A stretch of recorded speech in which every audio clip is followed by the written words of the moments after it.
April 30th, 1943, before the Battle of Kursk.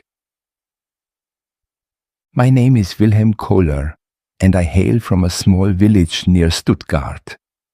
Before the war, life was simple and predictable. My family ran a modest farm, and I spent my days tending to the crops and livestock. The tranquility of rural life seems like a distant memory now. When the call to arms came, I felt a mix of duty and excitement. I knew it was my time to serve the Vaterland and protect my home from the ever-looming threats. I arrived at the training camp in Paderborn in early 1942.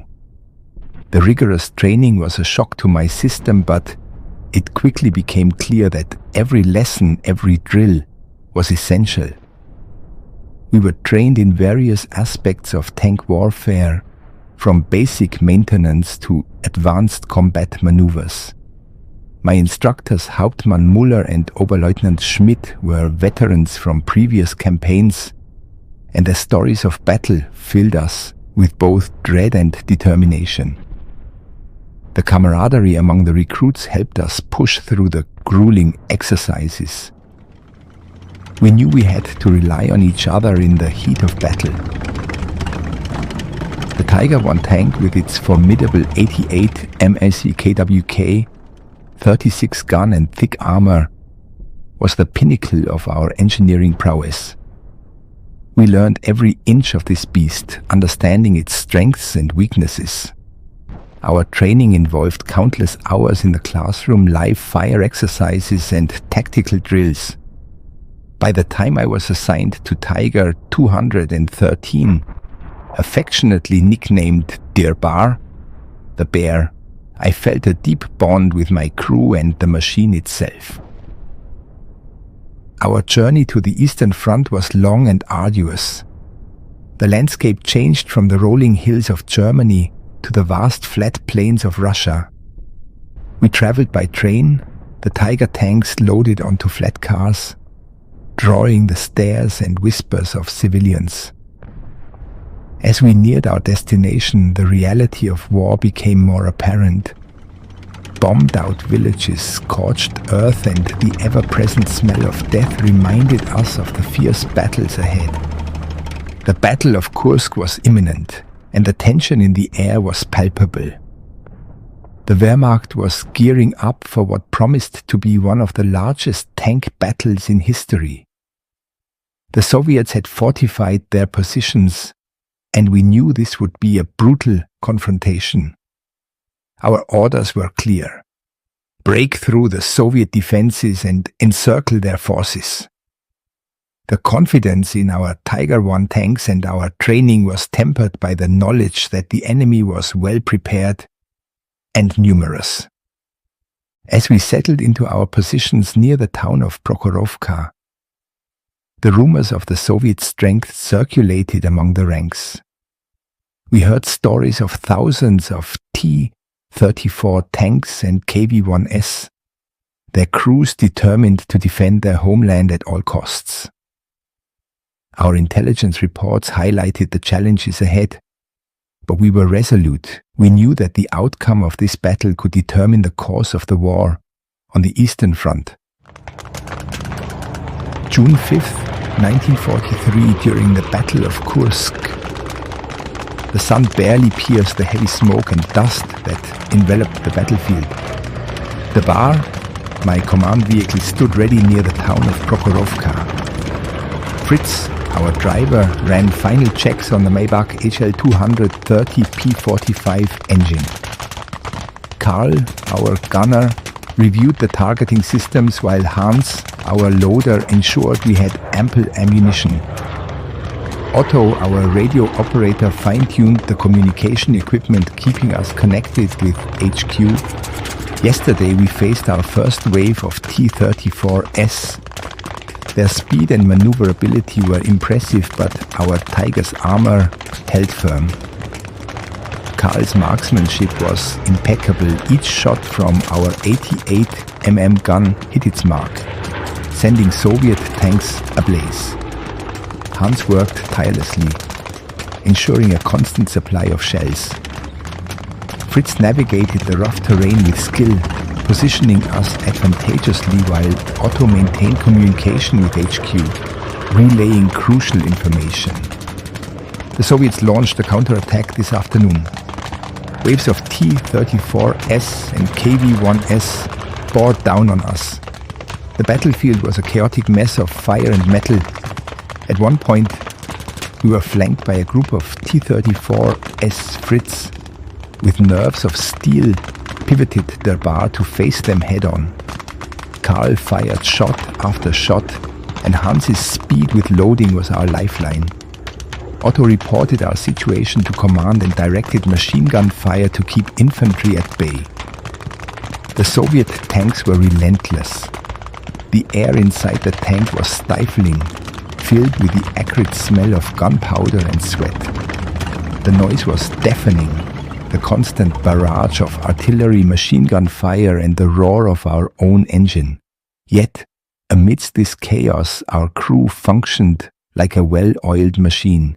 Each of us knew our role and executed it flawlessly. By dusk, the battlefield was littered with the wrecks of Soviet tanks. Our Tiger I stood tall, its armor scarred but unbeaten.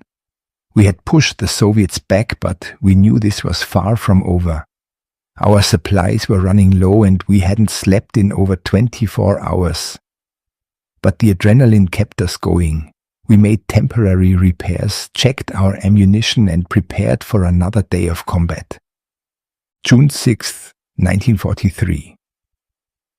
The battle continues. The night was restless. The sounds of distant artillery and the occasional burst of gunfire kept us on edge. At dawn, we received orders to advance towards Hill 252.2. A strategic high ground heavily defended by Soviet forces. The terrain was challenging, with dense forests and rolling hills, perfect for ambushes. As we moved out, the morning mist provided some cover, but it also limited our visibility.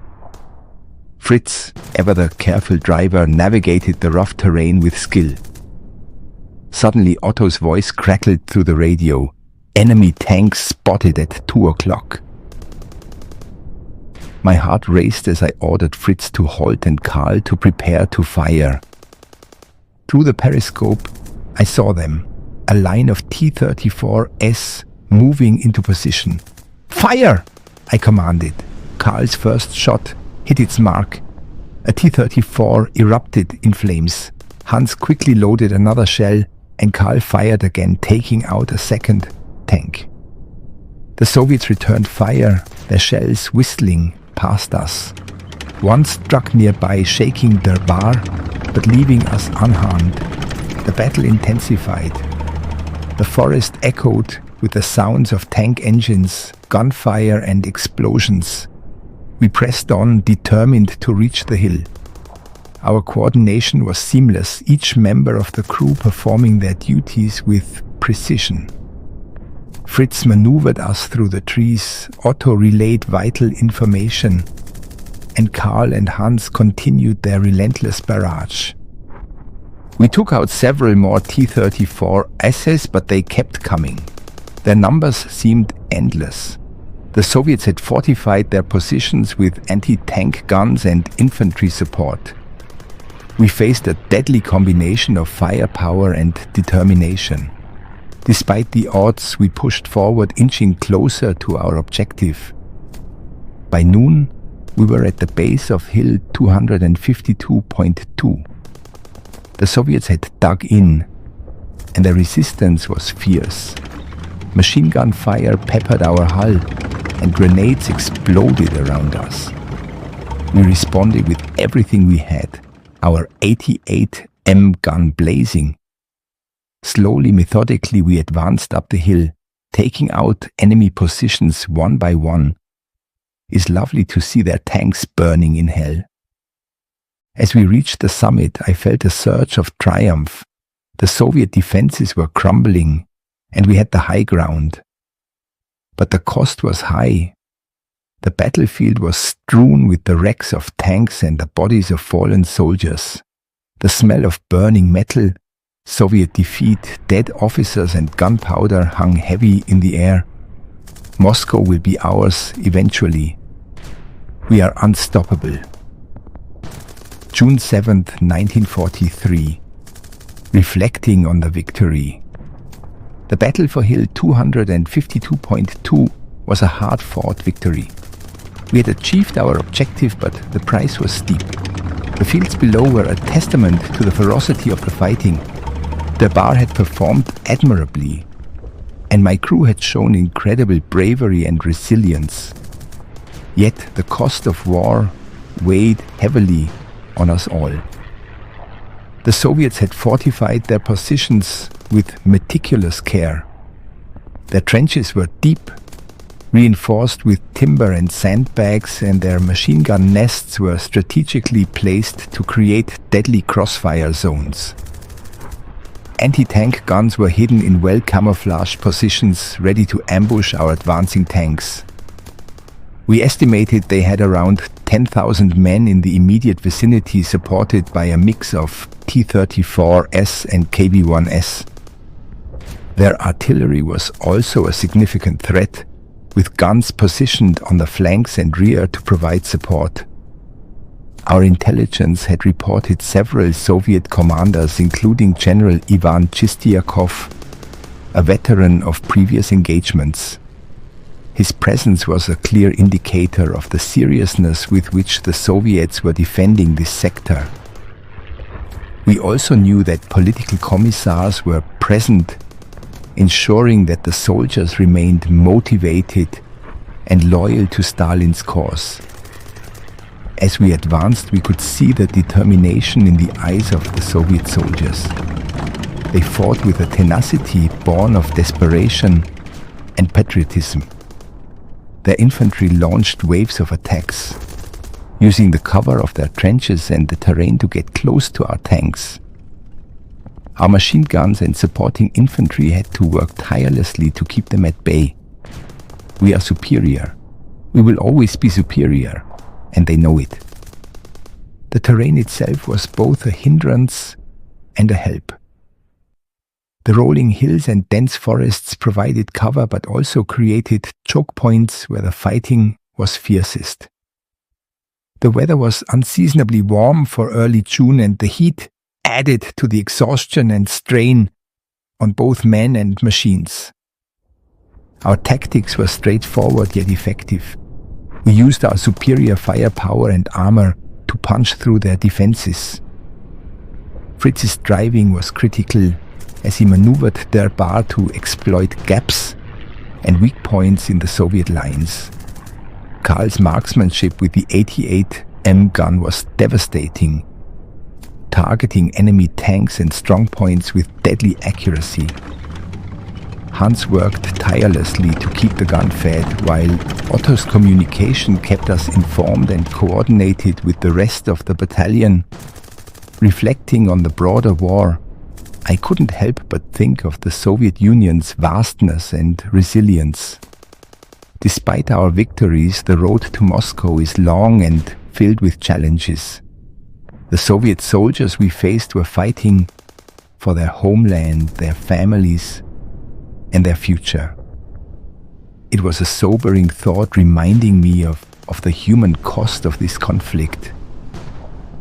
As the sun set over the battlefield, casting a warm glow on the shattered landscape, I felt a mix of pride and sorrow. We had achieved a significant victory, but the cost was immense.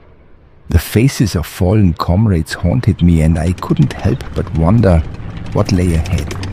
The war was far from over, and the path to victory was still uncertain. For now, we rest and regroup. Our next orders will come soon, and we will be ready. Derbar, my crew, and I will continue to serve with honor and determination. We fight for our homeland, for our families, and for each other. The war will test us in ways we cannot yet imagine, but we will endure. The famous words of Erich Maria Remarque echo in my mind. Der Krieg ist nichts als eine Reihe von Katastrophen, die zur Erschöpfung führen. War is nothing but a series of catastrophes that result in exhaustion. Tomorrow we move towards the Dnieper River and the cycle of battle will begin anew. We are soldiers of the Wehrmacht and we will not falter. Stalin will be on his knees very soon.